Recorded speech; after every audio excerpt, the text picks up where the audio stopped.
baka naman mamaya ilagay ko dito yung konting pera ko and then malulugi lang pala.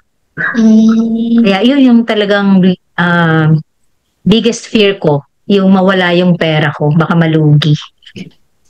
Kasi po 'di ba may mga video kayo, may mga interview kayo sa mga seniors na kumikita sila. So naisip ko talaga, hindi rin pala talaga malulugi. May paraan, may technique, may tinuturo kayo para hindi malugi. Hi guys, welcome po sa A Chat with Cynthia. This time I'm with Miss Ma'am Elsie Macaday.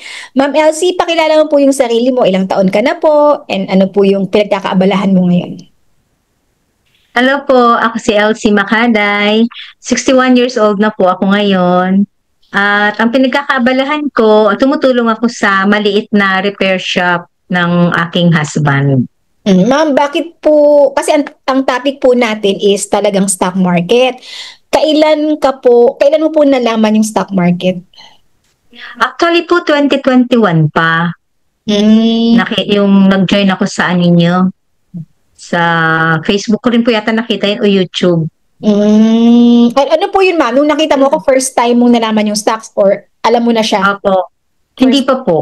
Sa wala akin. Po. Zero knowledge po talaga yun.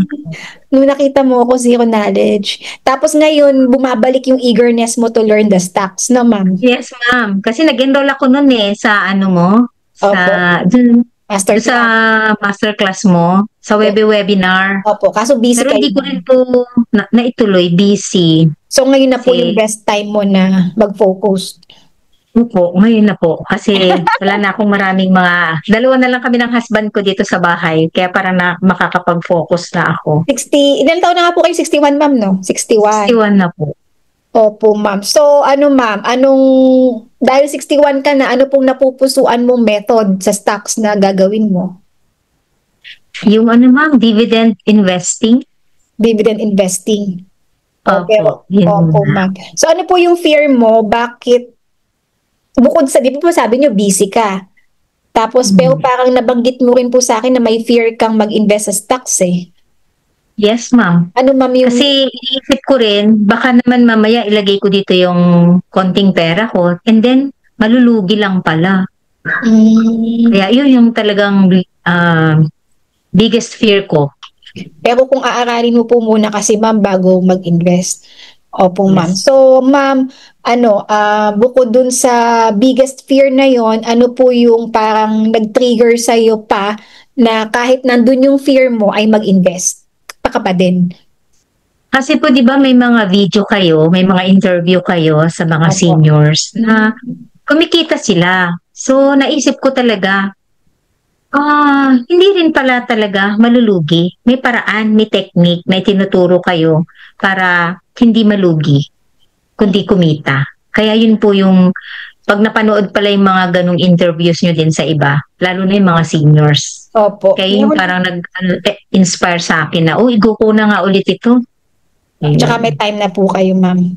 Opo, may time na po ako. Tsaka na kasing husband ko 63 na ngayon. So ilang years na lang baka hindi na yan makapag-work. Kasi service shop kami, manual work. Paano kung mapagod na siya, di na niya kaya? Wala kaming ibang alternative na income. Tama, ma'am. Para at least habang ongoing pa yung shop nyo, ikaw naman nag-aaral na. So parang meron ng pangpalit sakali. Yes, pero aralin muna din.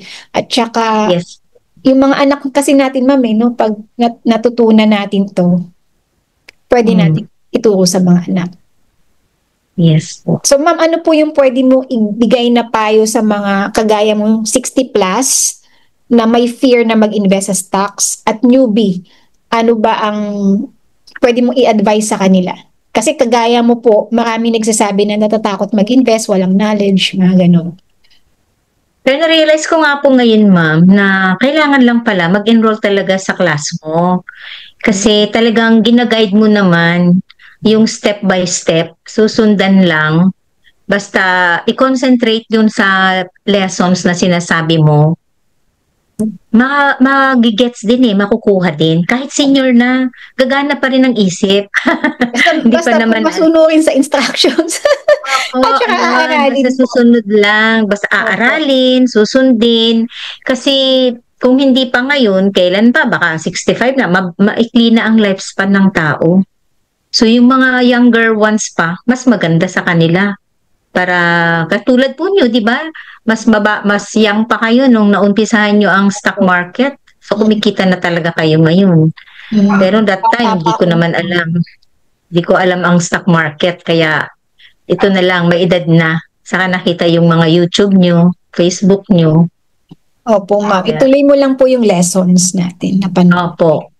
Opo. So, ayun ma'am. Salamat po sa paunlak na interview. Sana po ay may na-inspire tayo kahit maiksi lang yung ating interview for today. Yun ma'am. So, salamat po and sana madaming na-inspire. Kung nagdududa ka pa din kung kakayanin mo ba ang stock market, mas maganda siguro kung mapapanood mo ang interviews ko sa dalawang 69 years old na nagsimula na rin sa stock market. So, hindi sila parehong techie, pero ngayon nag-i-invest na sila sa Philippine stock market. At kahit paano naman ay kumikita na rin sila. Ilalagay ko yung link ng video dito para mapanood mo.